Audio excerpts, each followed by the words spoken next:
Yo, what's up, guys? In this video, we're going to talk about how to land high-ticket clients from organic content. So whether you are selling some sort of a high-ticket service where you're running an agency, or maybe you're helping them with marketing services, or maybe you're an online coach and you're selling some sort of coaching, whatever it is that you're selling, this is going to show you step-by-step how to attract clients to you so you don't have to do like cold DMs and chase people down, do any of the shit that nobody wants to do.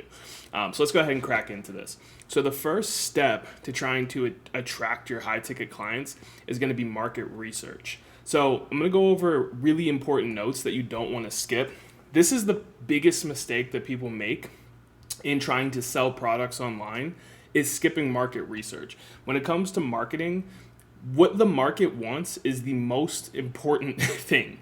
And when you think about creating content, it's almost like creating content no matter what reason you're creating content, even if you're not trying to sell something, you can almost think of creating content as like running a marketing campaign, right? Because every piece of content is almost like it's its own product, and the market is essentially deciding whether they want to watch it or not. So when you create a video, you're essentially marketing the video. You're trying to appeal to the market. And so market research is about understanding what the market wants so that you can know what videos are going to, tend to do better or who you're trying to attract. So let's crack into this. So this is about taking time to ensure that we have a solid offer that a specific group actually wants and needs. So who are we actually speaking to? So if you're selling some sort of a coaching, let's say you're a fitness coach, you could just say you help people lose weight, but that's not going to make you stand out, and it's not going to make your messaging hit harder. Your messaging is basically getting specific on who you're trying to communicate to. So for example, let's say instead of, I help people lose weight, instead if you were like, I help busy moms fit into their old pair of jeans that they haven't been able to wear in years and feel more confident in the bedroom with their husband, right? See, a lot of people are going to be polarized out because like, I'm not a busy mom, that doesn't fit me, which is a good thing because when a busy mom does see that, it's going to hit so much harder and she's going to be basically locked in with you. Right? Or if you're a fitness trainer and you're saying, I teach young guys how to get their dream physique so that they can get matches on Tinder and feel more confident talking to girls, right? Two completely different demographics. So even though they're both essentially selling the same thing, but who they're selling it to is different. So who are you actually speaking to? Like, what's their age? What's their, I don't know, are they religious, their political background, like as detailed as you can get. These are their demographics and their psychographics. What are their pain points and their dream outcome? Because essentially your service is the bridge from their pain point of where they're currently at to their dream outcome. So you can usually find out people's pain points by doing research on social media sites. Like if you go to Reddit, what questions are people asking? If you go to YouTube comment sections, TikTok search, and just kind of look for your ideal customers and see like what are they struggling with and how do they word it specifically for your demographic, right? How does your product/service bridge the gap? And what have your prospects already tried? Because chances are, in this current information and attention economy, that most people have bought things online already. They've tried stuff, they have preconceived notions, misconceptions, myths. And so when you're doing your market research, you want to look at competitors and see, what is it that they're selling, and you want to analyze the strengths and weakness of your competitors, right? Because how can you win a battle, how can you win a war if you don't know your opponent, right? So you have to look at, can you find reviews of competitors, right? Like if I was selling a product on Amazon, I would look at my competitors' reviews and sort by, 5 stars and 1 stars. What do they like? What do they not like? What can I fix, right? And that essentially comes down to your USP. What makes your product unique and superior compared to your competitors? Where's your angle that you can come in at that makes you different? Like, oh, we're not like all these other products that had these 1-star reviews. We fixed that by doing XYZ. We did it faster. We do it better. You don't have to do this thing that you hate, right? So surveying the market, right? What trends are we noticing in the market as far as common problems that we can solve? So when you're creating content, you can also, look at trends. So you can look at competitors' content, like their YouTube videos, TikTok, whatever, sort by most popular videos. And typically those topics are going to be the most trending topics, right? And so that really helps a lot in trying to make sure that you're able to hit the right market. And then surveying past clients or people further down your funnel. The further down the funnel, the better. So what I mean by further down the funnel is the top of the funnel is people who don't know you exist. And the bottom of the funnel would be people who've already bought from you, or people who are on your email list, or people who are subscribed to you, or something like that. So if you can put out polls on your stories, or you can ask people who are in your current programs questions, you can use those questions to better essentially survey the market. So research the market. What does the market actually want, so I can give the market what it wants? Now the next part is going to be creating two different types of content, right? So the two different types of content we want to create, one of them is attraction content.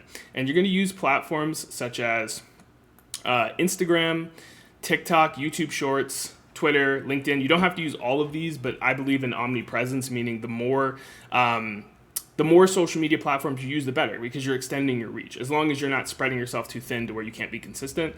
But you can use any combination of these, or even just one of them. But yeah, you use these for attraction content. So what is attraction content? So attraction content, it basically, the purpose of it is to get more eyeballs. The goal is not to sell, but it's to cast a broad net and actually get people's attention. So Gary Vee coined the term day trading attention, which is basically the idea that you kind of think of these different social media platforms as like the stock market, where like certain stocks will be up or down, and you kind of want to think of it as like attention. Like where's your ideal audience hanging out at? Where is their attention? And you want to basically show up on these places. And he always says you want to appeal to the platforms and culture. So basically what platforms and culture means is each platform has like a specific way that people like to post, right? Like Instagram is a little bit more like flashy, and it's usually the content is a little bit more like prettier, like it's more done up, and there's a lot of B-roll and captions going on. TikTok is very like it's like down to earth. It's very like low budget, like no effort, just kind of like off the cuff speaking to the camera, right? And so, all of these platforms are a little bit different, right? Like X is a little bit more sophisticated, like there's usually like higher intelligence, more serious people, and it's more about writing. So understanding like what good content looks like on these platforms by actually going to the platforms and kind of analyzing what's already working and just kind of trying to emulate that, right? Using data and analytics tools such as Google Trends to see like what's trending, using the data and analytics in your social media app to see why people drop off at certain points in your content so you can make it better. Like maybe the hook wasn't as engaging, just trying to basically use the analytics they give you in the app to make sure your attraction content is actually doing its job, because that's its only job, is to get eyeballs, right? And so a great way to do that is to find 10 competitors, sort by their most popular vids, and remake them. Not like carbon copy them, but essentially just like, okay, how can I make it better? How can I add to this? Or how can I jump in on this topic, right? And so you want to get to the point quickly in your videos. Use polarizing topics that spark conversation and debate. And usually you want to post 4 to 12 times per week. You want to think from the mindset of give, then ask. So you want to be giving more value than you're asking for. And so this type of attraction content, you're still going to be solving problems in this content. So like your hook is typically going to be about what your clients are struggling with, but you just want to make sure you're talking about topics that are going to go viral, or you're following trends, or you're casting like a broad net. So what I mean by casting a broad net is, let's say that let's say you help people with like social media, right? If you were to make a post talking about really in-depth stuff, most people probably aren't really going to like care about it. But then if you make a video about like a celebrity or something like that, like some sort of celebrity gossip that's coming up, that's come out recently, and you kind of relate that to what you do, that's going to be like much more likely to get like a larger set of eyeballs. So then the second piece is converting content. So converting content is content that you put out. This is the second type of content you put out. And this content is for the purpose of getting people to actually like inquire about buying from you. So the first type is literally just to get eyeballs. This one is to actually get sales. So the way you make this type of content is the purpose of it is the target audience sees you as an authority that can actually solve their problems. So the goal here is the content gives immense value, but is structured like a sales letter. And I'll talk about that more in a moment. So basically it speaks to and solves your client's pain points for absolutely free. The content is usually actionable. You can use list formats like here's the top 5 ways to do this, or giving people frameworks or step by step, something they can put into action to see results. And the formula for this is usually you want to hook them with the problem. So what problem do they have based on the market research that you did? Agitate the problem by basically relating to them on, how much it sucks to have that problem. Give them the framework, the list, whatever, the step-by-step solution. And then at the end, you can leave a CTA to either, follow for more, or to a free lead magnet to build your email list, or something like that, or book a call, right? So some sort of combination of that, right? And so the purpose of this content is to appeal to both the emotional side, because people buy with emotion and rationalize with logic. It's 80% emotions goes into sales, 20% logic. So that's why you hook them with the problem, agitate them on how much it sucks to deal with that problem, how great it would be to have that problem resolved, then give them the solution so they view you as an authority, they feel reciprocity, which means they feel like they owe you, they continue consuming your content, and then it just kind of goes through from there. You also want to sprinkle in client results. So when you're kind of explaining to people like how to do something, you can talk about results that it's gotten for you or for your clients. And ideally with this content is you want it to cause epiphanies as to why their current way doesn't work, but yours does. Like they should be watching it and be able to immediately see all the things they're doing wrong. And so you're kind of like taking shots at like the current way of doing it, or like current myths or things that people get wrong about your industry, right? And then once again, posting 4 to 12 times per week, give, then occasionally ask. And then further down the funnel here, this is going to be nurturing platforms. So essentially what the converting is going to do is it's going to lead people to actually like click links in your bio and take actual actions, right? So they might download a free lead magnet and end up on your email list. They might click the link in your bio to go check out a more long form YouTube video, right? Or they might watch your Instagram stories, which have like your client testimonials and client results and stuff like that, right? And so in this nurturing phase, target audience spends significantly more time consuming more intimate content and seeing your client results, which gives them FOMO, fear of missing out.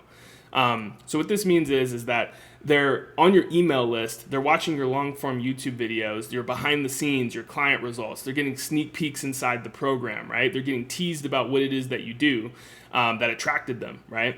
And so according to Google, buyers need 7 hours of engagement across 11 touch points in 4 separate locations in order to make a buying decision from their research and analytics. So basically what they're saying is that people need to spend a large amount of time watching you. Usually what people will do is they will binge your content before they buy. See, gone are the days where people would watch an ad and then go to your VSL, or if you don't know what a VSL is, it stands for video sales letter. It's basically like a landing page with a video that's trying to sell you, like a sales page. Gone are the days where people would watch an ad, go straight to your sales page, and then just buy from you.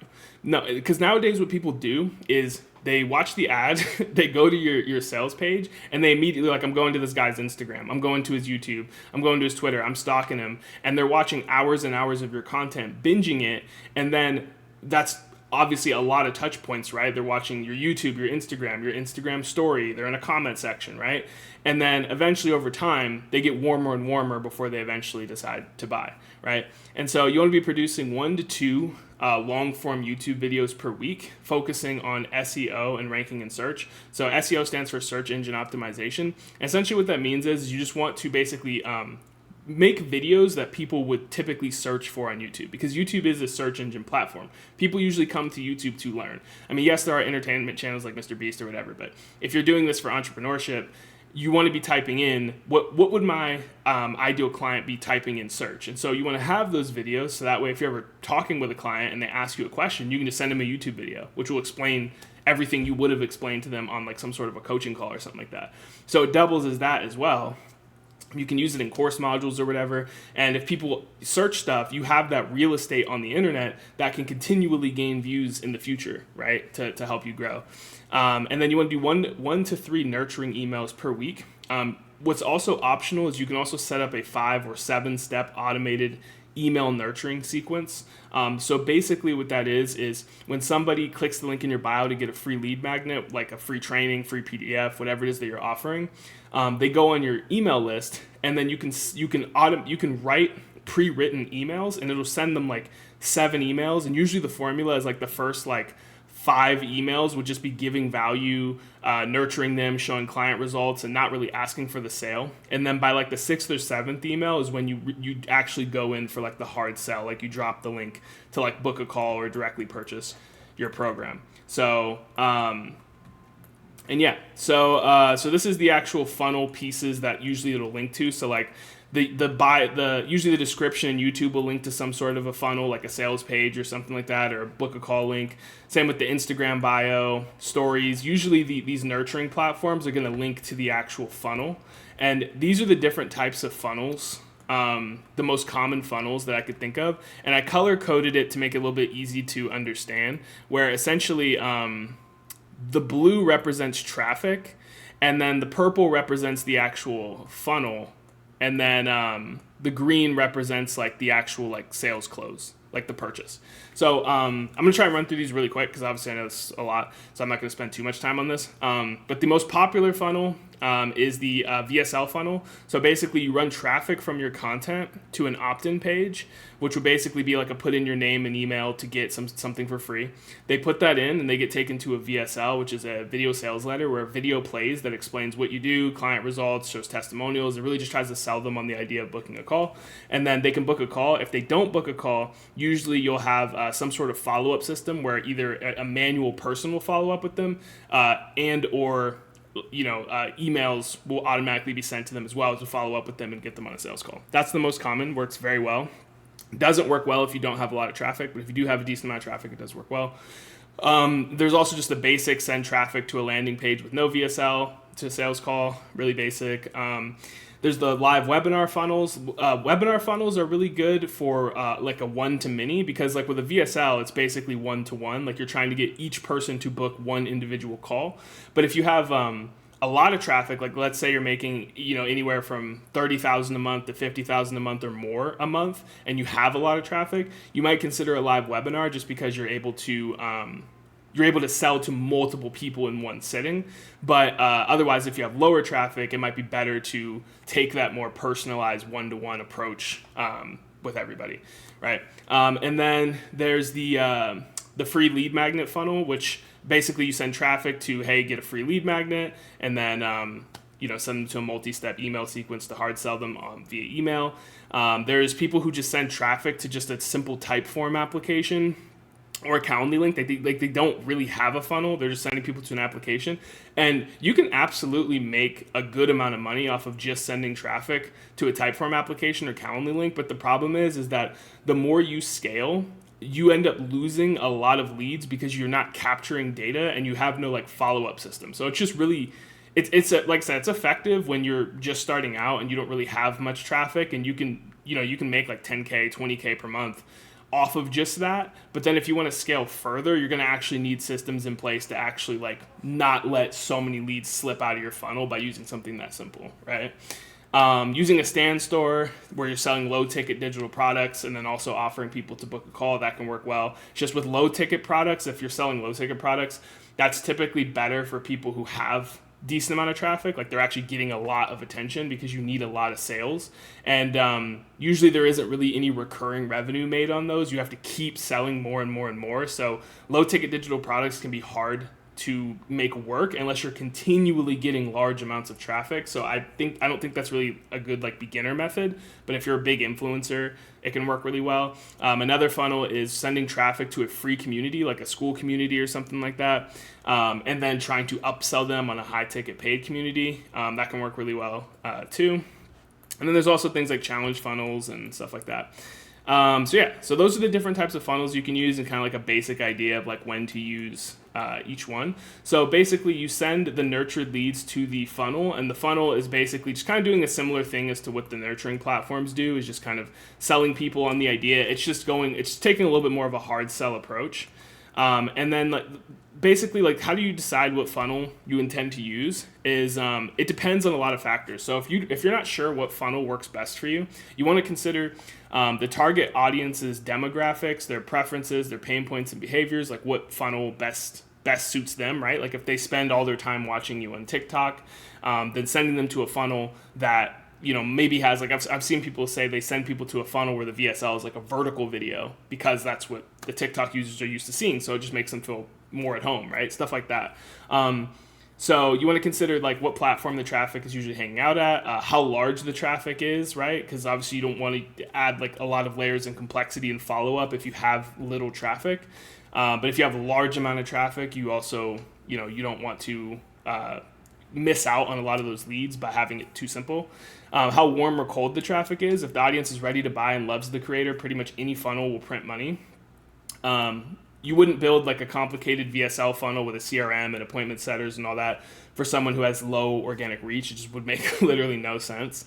You also wouldn't rush the sale if the traffic was cold. So if the traffic was cold, you'd want to obviously warm them up a bit more, have more of a longer nurturing process, so maybe a longer VSL, a longer webinar, right? So yeah, basically in a nutshell, higher traffic equals more complexity and more focus on small tweaks that lead to massive explosions in cash collected. Whereas lower traffic typically means you want less complexity, less steps, and higher focus on nurturing and leading with free value, free communities, and really just, you want to let more people through the door as possible. Colder traffic equals more nurturing and more time required. Warmer traffic equals less nurturing, less time required. So yeah. And then measuring the funnel's effectiveness. So most, whether you're using Go High Level, ClickFunnels, StanStore, whatever, you should have a way to track the data of your conversions. So conversion rates of your funnels is all about just measuring each step of the funnel, right? So measuring from, how many people go from these social media pages to the landing page, right? Like what percentage is converting to that? What percentage of people are going from the opt-in page of the VSL to the actual VSL page? Okay, then what percentage of people from the VSL page book a call? What percentage of people that book a call show up to the call? What percentage of people that show up on the call close? And so there's a percentage for every step that they take, right?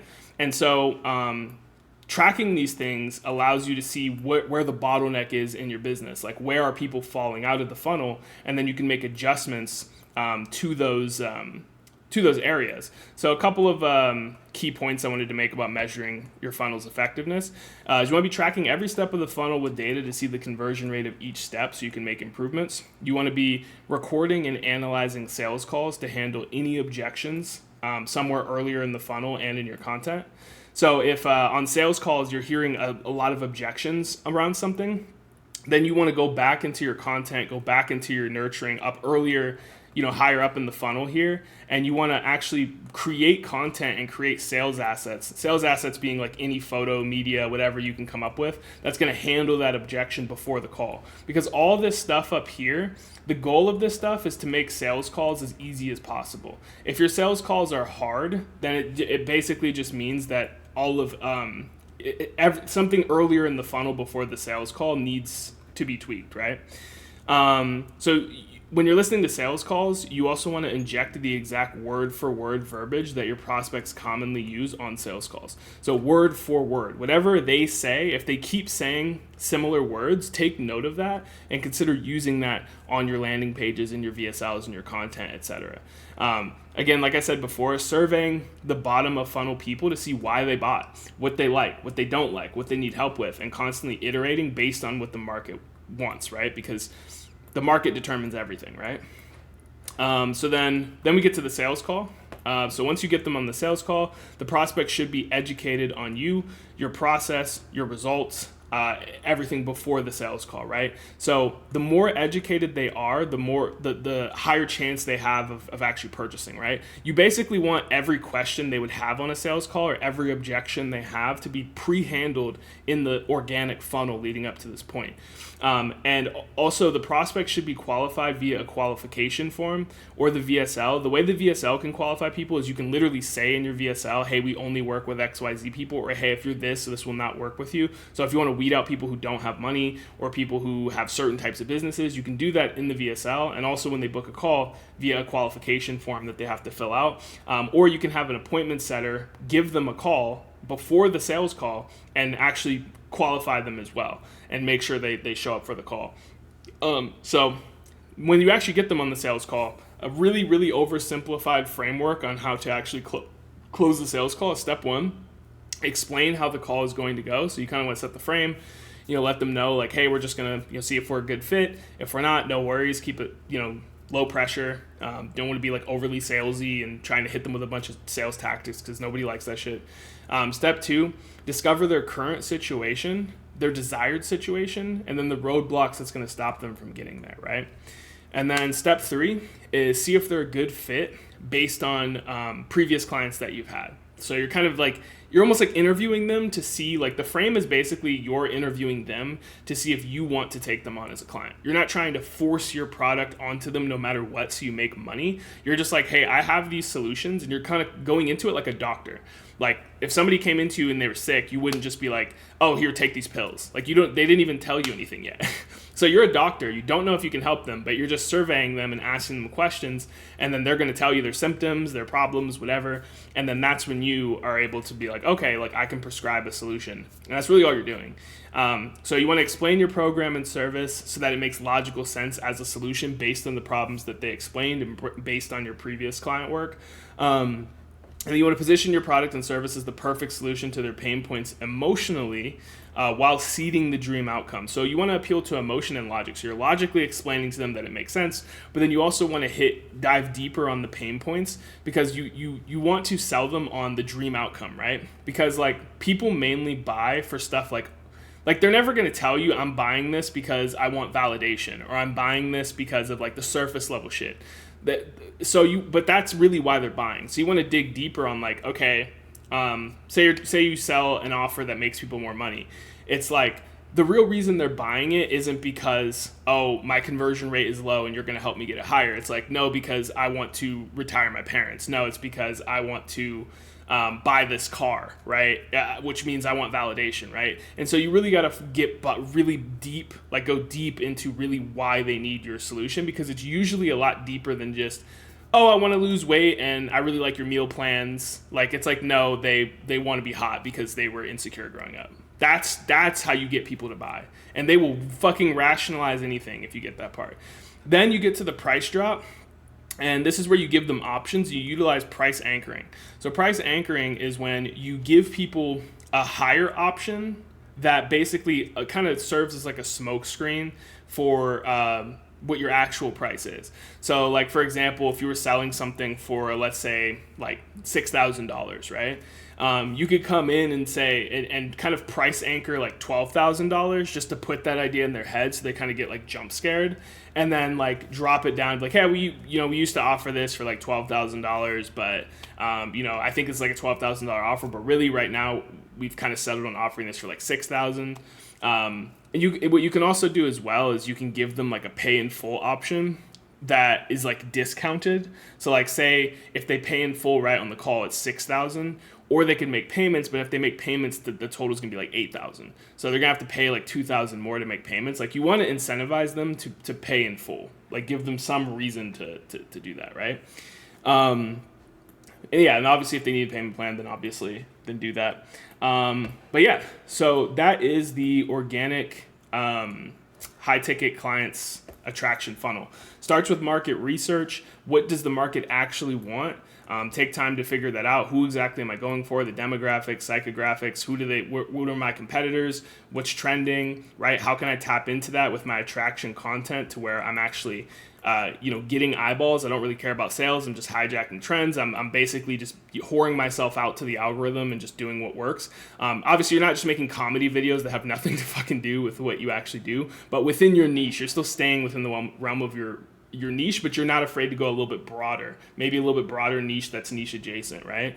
Then you also are creating converting content as well, where you're actually talking, you're speaking to problems and solutions. That's really all it is. It's problems, solutions, emotions, and logic, giving people epiphanies, establishing yourself as an authority. They go further down your funnel. They click the link in your bios and stuff like that. They're binging your YouTube and stuff. And that's where you're really showing them the behind the scenes, the client results, sneak peeks into the program and stuff like that. Then they click the link in your bio, and then in your YouTube or on what you're linking on your stories, and then that's when they're able to see the actual funnel where their data is being collected. They're in your email list, they're on your CRM, whatever, and then that's when you're able to actually really hard sell these people. And by this point, they're probably pre-sold. And then optimizing the funnel with data, so actually tracking each step of the funnel and seeing where in this process can be optimized. And if all of that is done correctly, the sales call should feel like an enrollment call, not a sales call. But if you basically pepper in this